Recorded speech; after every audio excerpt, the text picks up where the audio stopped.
Mr. Bret Curlee, thank you so much for being here today.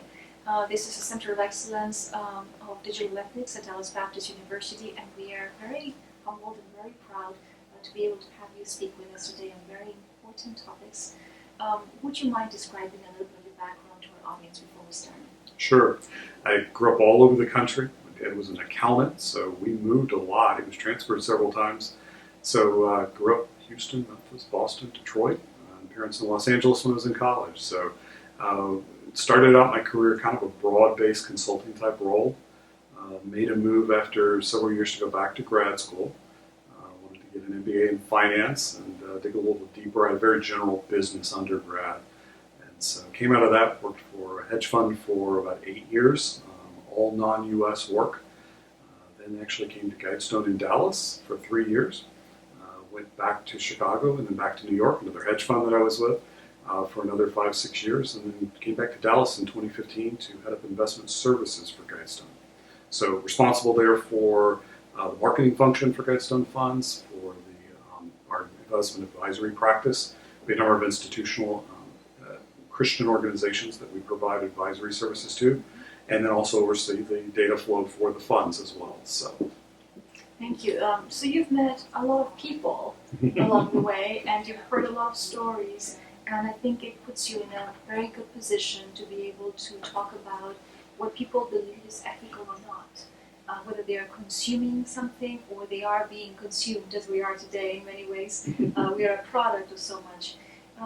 And your perspective from the financial aspect, I think, is very critical because there's so much FinTech associated with your job, with everybody else's job, and FinTech can be sometimes confused. It's not. It's pervasive. I mean, it's not just an ancillary path. Sure. But everything that we're doing right now is completely digitized, as well as AI coming in and potentially quantum coming in soon and accelerating those aggregations and those calculations. So let's start with the topic of data integrity. Tell me a bit about your views on that in your lane, in your space. Sure. You know, so much has changed. I graduated college in 1990, and I have an intern that's working for me right now. He's a senior, going into senior year. I was talking to him yesterday, just the changes that you're experiencing now. You know, things that back in 1990, people in their 40s and 50s were doing such advanced work. Now they're doing that in undergrad. And the world moves so much faster now. One of the aspects of that is not only your own personal data, but your corporation's data. I'll give you an example of that. One of the things that we do is we log into the managers that we use for asset management into portals for them. And when you log into those portals, you, of course, give your assent. But that assent is to a document that almost nobody reads. And we had just in the last several weeks a conversation between our legal, compliance, portfolio management, and operations groups around who's reading those. And it came about because a third-party vendor we use was asking in their contract for pretty much relief from any responsibility for anything they would do if they logged in on our behalf. And our attorneys raised legitimate questions of, well, what are we giving them permission to do? Well, that then led to, are we even reading those when we go there? And you know, in your own personal life, it's Google. Nobody reads the Google disclosure of all they may do with your data. But then you turn around and read the front page of the New York Times or Wall Street Journal and you find out pretty quickly what they're doing with your data. And so I think as an organization, it's dual. It's what are you putting the organization out there for? But then you have the responsibility to your clients. And so at Guidestone, you know, we've got some 40,000 institutions we serve and almost well over 250,000 individuals now. And so every time you do anything with any piece of information about them, there's HIPAA laws, there's regulations around privacy, all of that. And then when you look to hire vendors, all of that, everything crosses it these days. And so we've come so far because, again, in the early 1990s, I remember using Workbook to create data files on clients. And my clients back at that time were places like Kraft and AT&T, These were huge global corporations. We had data on index cards that we kept in the office. It's just changed so much. Yes. And you didn't have to worry about security back then. Now it's everything you do is putting, again, not only your data, organization's data, your client's data out there for people to access. How do you control that? Let me touch on something that you just mentioned, which is the disposition of reading or not reading, just the very basics, the terms and conditions, and our obligation when we say I accept. How do we create a habit that is from the children all the way to the folks that are working in our companies that fosters that desire to be more diligent about that? Because it takes time, and if we have to click 5 or 6 of those a day, and it's about 10 pages each, then how do we encourage and reward those who do? Any ideas? I know it's not an easy question. No, it goes so many directions because you're right, they may be 10 pages, they may be 50 pages if you print it out. In addition to that, we're not lawyers. Right. And so if you go to lease an office space, if DBU decided to lease office space in downtown Dallas to create a night program, and you went to lease 10, 20,000 square feet, you're going to hire a lawyer to review those documents for you. You wouldn't consider not doing that. If I have an advisory client that signs an advisory agreement for us to manage $100, $200 million, they would never consider signing that without legal review.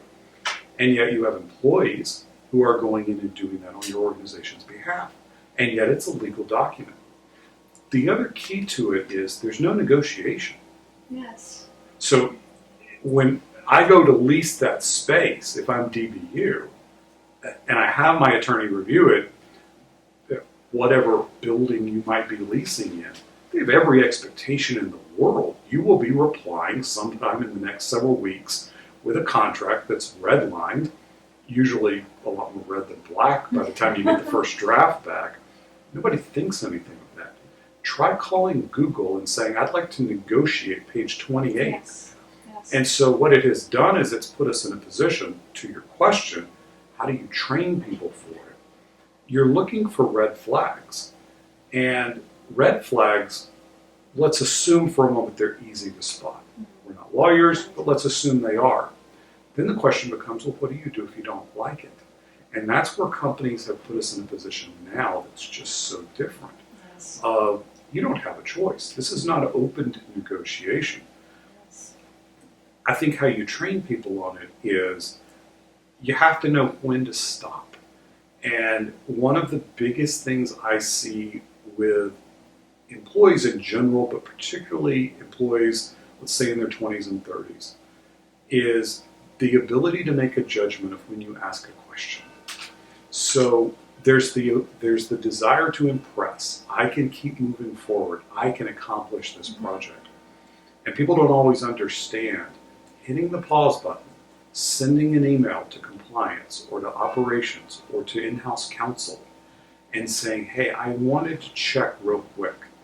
It's not viewed as a bad thing. That's right. That's a good thing in your way. career. It tells me something about your judgment, what more I could trust you with, that you wouldn't step too far. That's right. I don't know the answer to how we deal with it as an industry because emailing my in-house counsel, they don't have any more ability to get it changed than I do. But it at least opens the conversation up of what are we agreeing to here? Yes. And a lot of the time the person reading it does not understand what we're agreeing to.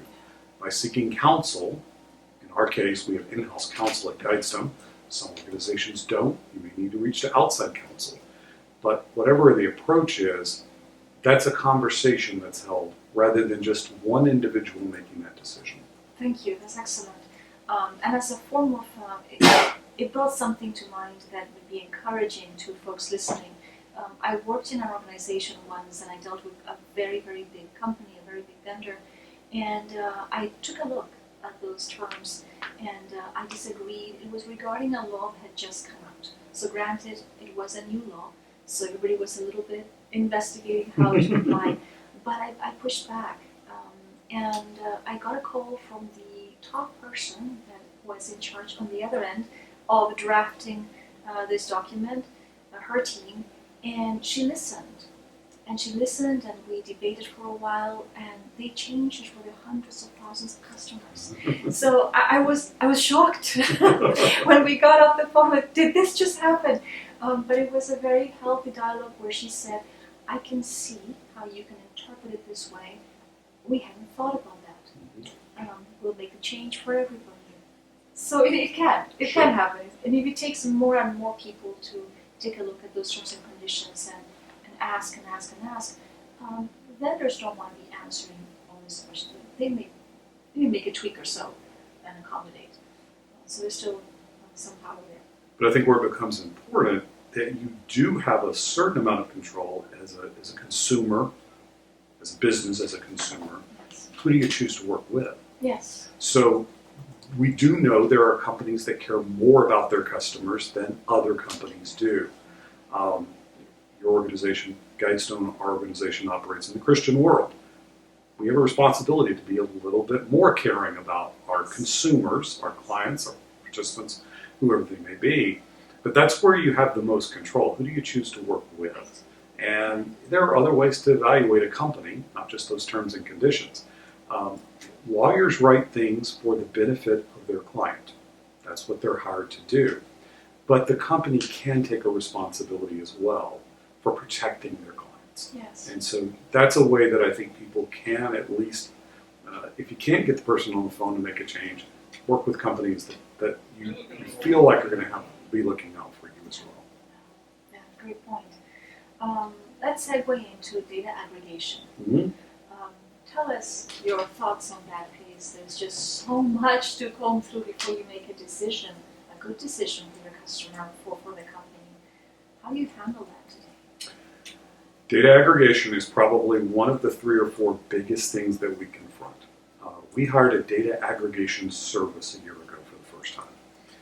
It had come up on our radar about 3 years ago. It was good because in doing the examination of the potential vendor for data aggregation, we found out we had some data flow problems, and that led to a couple of years of going back and fixing some of that. We did hire the data aggregation service a year ago. It's a company up out of Boston. They serve some 600, 700 clients around the world. They have the vast majority of the top 50, 60 financial firms in the world as clients. Microsoft just hired them as a vendor for data aggregation. So for Guidestone, being a mid-sized financial firm, we've really taken the approach. We really want to find best and brightest vendors because we can't build it all internally. We have 425 employees. We're not going to build out what a city is going to build out. So we hired the data aggregation service, and I've described it in a lot of ways as think of an egg timer. You have this massive amount of information coming in to your company. The middle of the egg timer is the data aggregation service. They take all that data and put it in a place. Then you've got to send it out. And it depends on the company, but you're even working at a company. When you start mapping this, it's pretty astounding how much comes in and how much goes out. For us as a financial firm, one of our biggest concerns is when you report a number somewhere, that number is consistent across the platform. So the data aggregation service helps with that.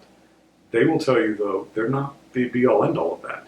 You have to have data integrity coming into the system, or it's not going to be data that's quality going out.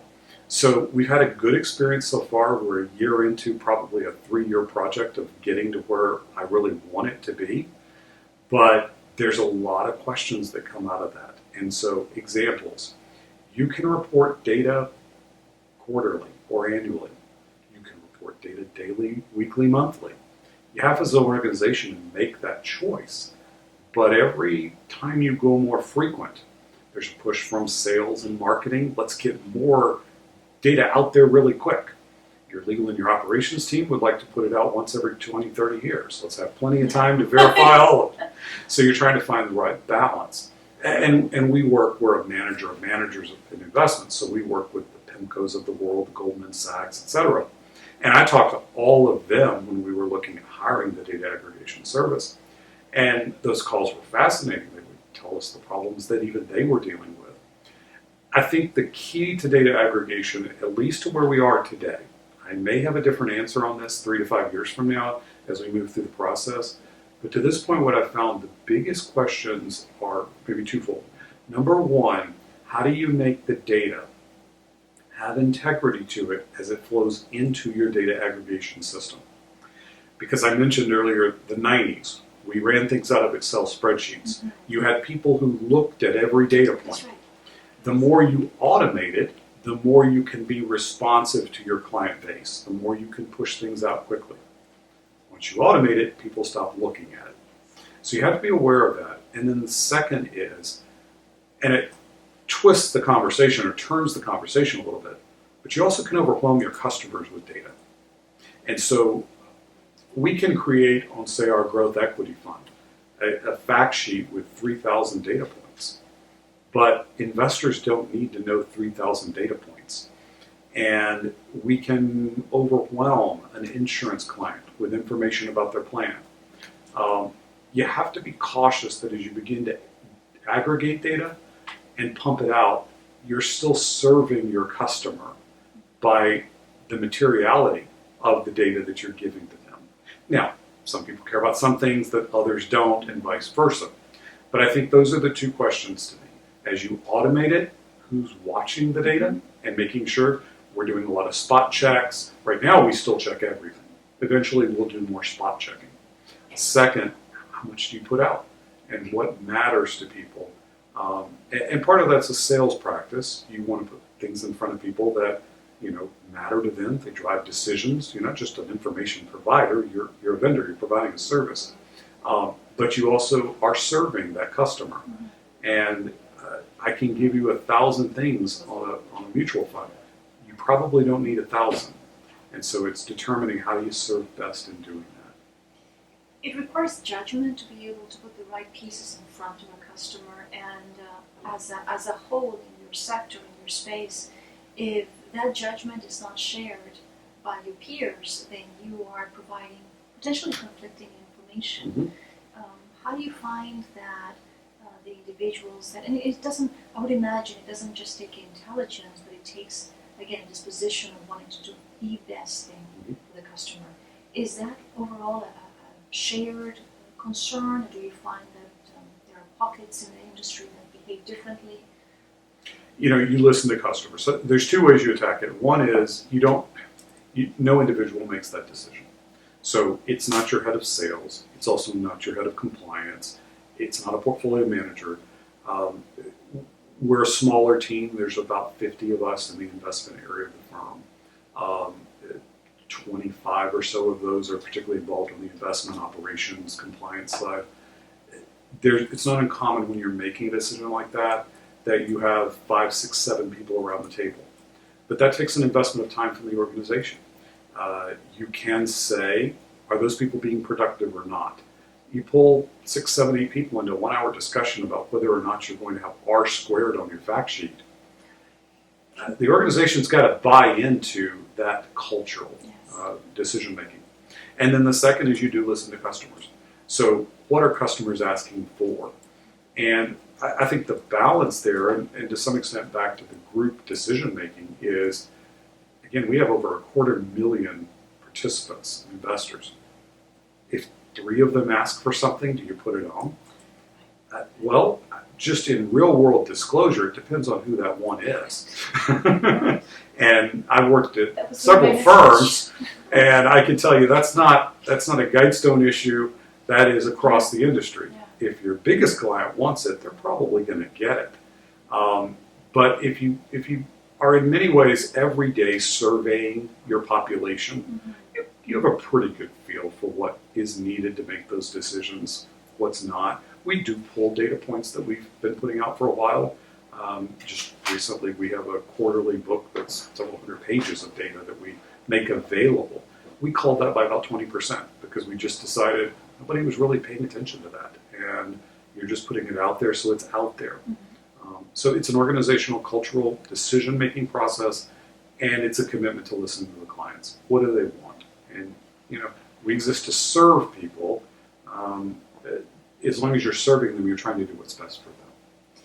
So if I were to categorize this era as purely digital compared to, let's say, 20, 30 years ago, it was not so digital, um, is it fair to say that we were probably more inclusive of the interests of those who were not so digitized?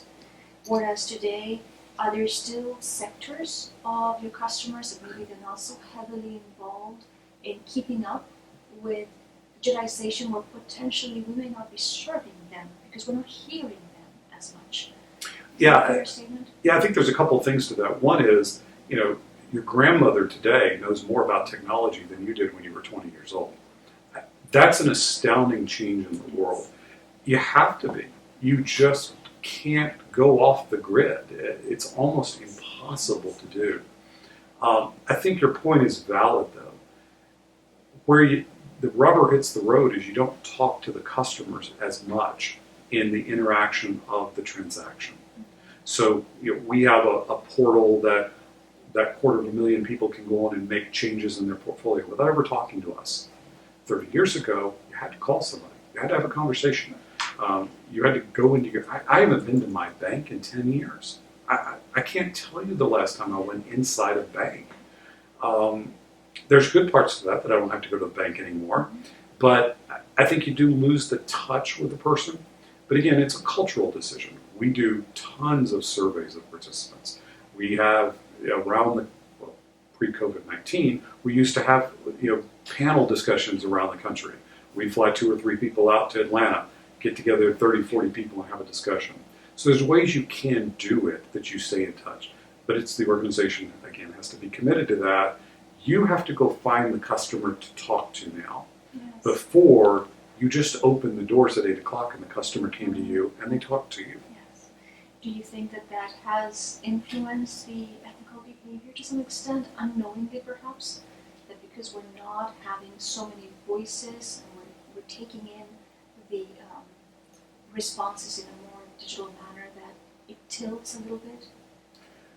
I probably come at that from a different angle. I think, the old saying we were raised with in church, what you do in the dark.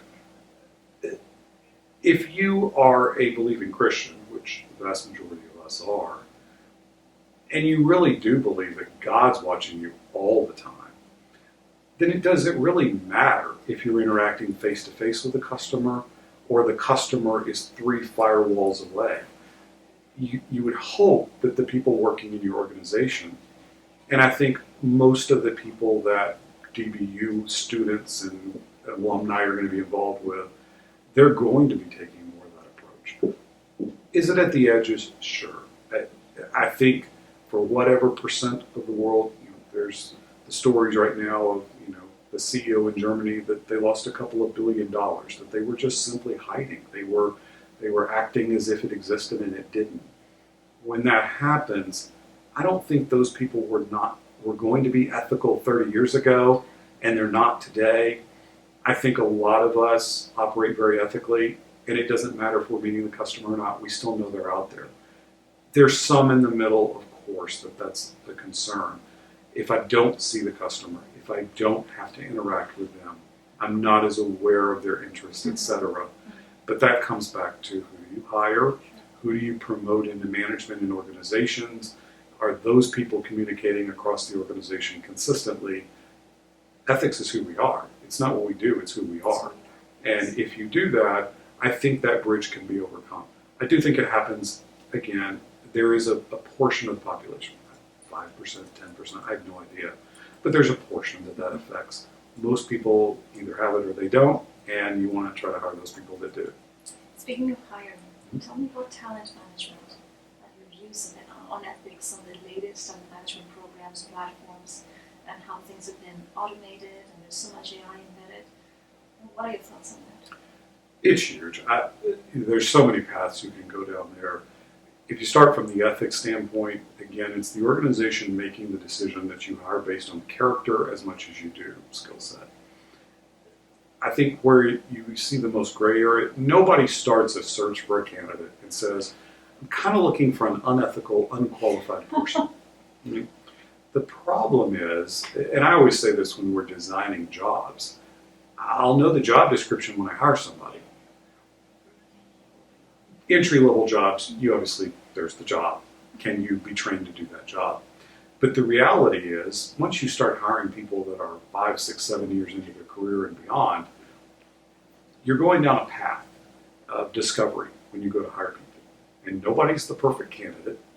So you start to look at qualifications, and you're balancing what can they do, what could they be trained to do, what's the long term, all of that. Where I've seen organizations get in trouble, and I've worked all over the world, I've seen non-Christians hire, I've seen Christians hire. Those aren't always completely separate. Sometimes you wish they were, but they're not always. But if you're ever in a conversation where there is an ethical question about a candidate, or a character question about it, because character leads to ethics. Ethics is a behavior in my mind. I'm not a professor, but ethics is a behavior, yes. Right? Character is what drives those ethics, again, when nobody's watching, right?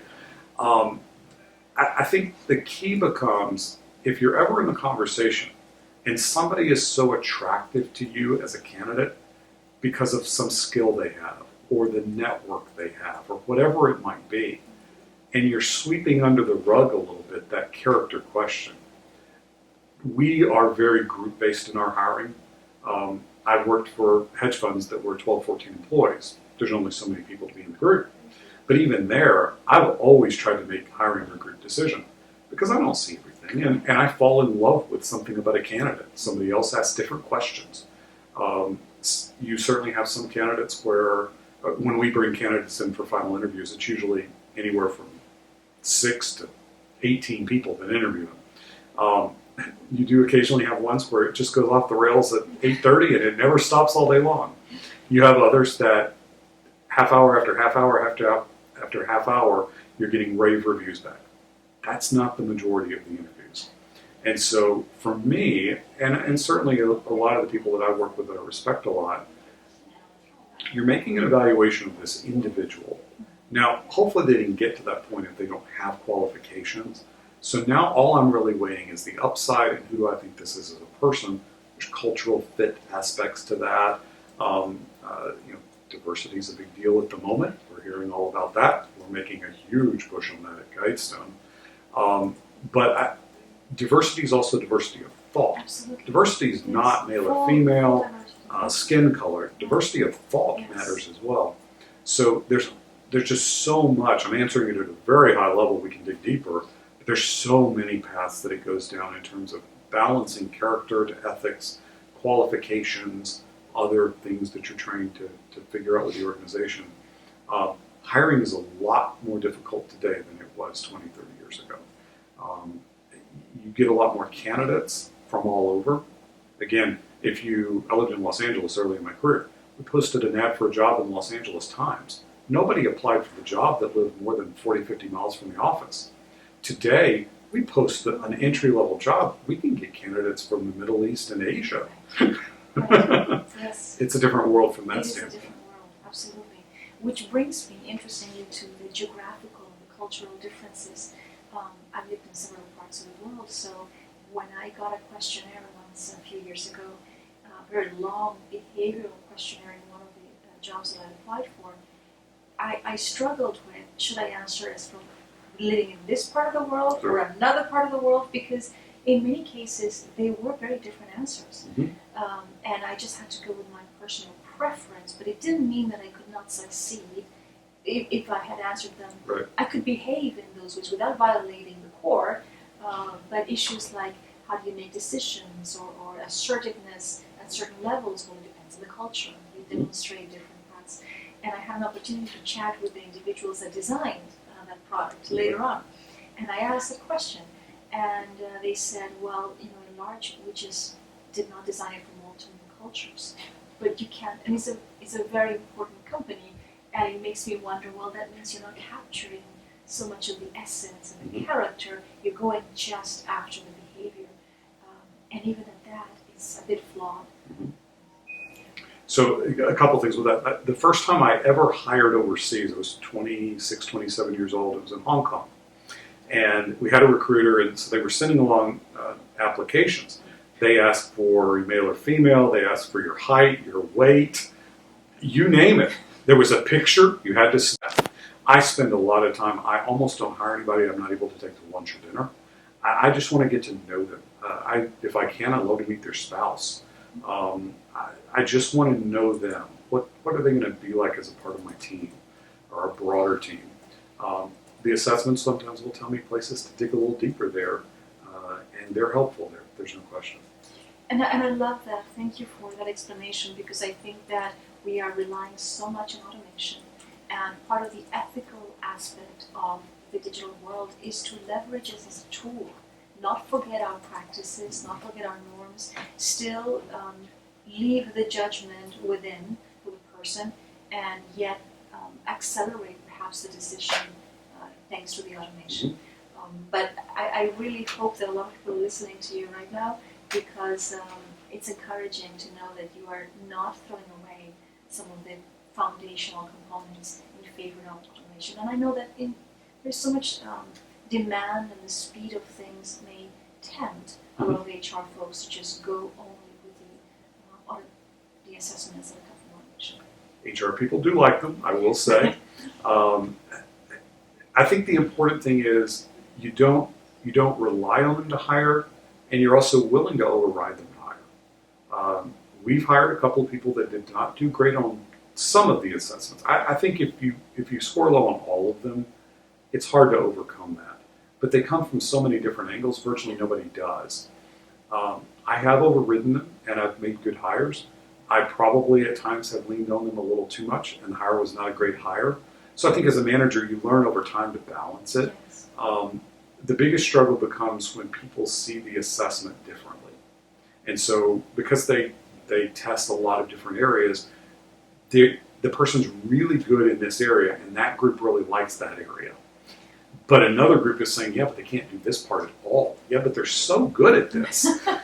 So it depends on what you're hiring for, the level of the hire, et cetera. One of the assessments we use gives you a score. You create a job model, it gives you a score. A score is 0 to 100. Obviously, nobody gets 100. Nobody gets a 0.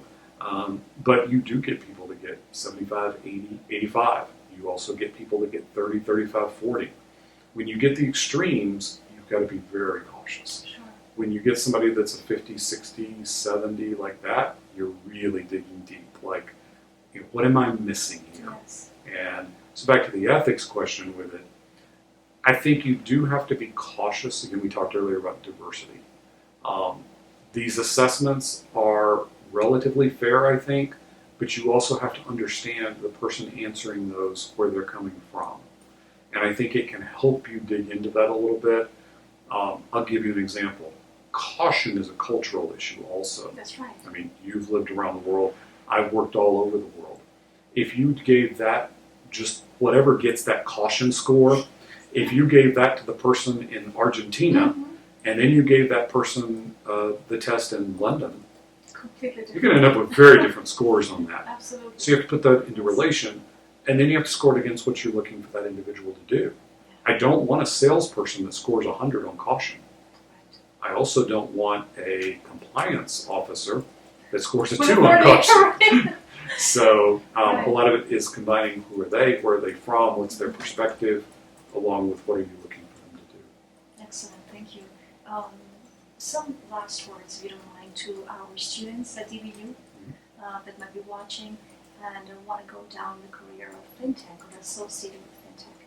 What would you have them keep in mind from an ethical perspective? And I always go back to ethics, just in the Greek, ethikos meaning habit. So foundationally, we know the framework, the Judeo-Christian framework of reference that we have, but their behavior, that habits that they would form.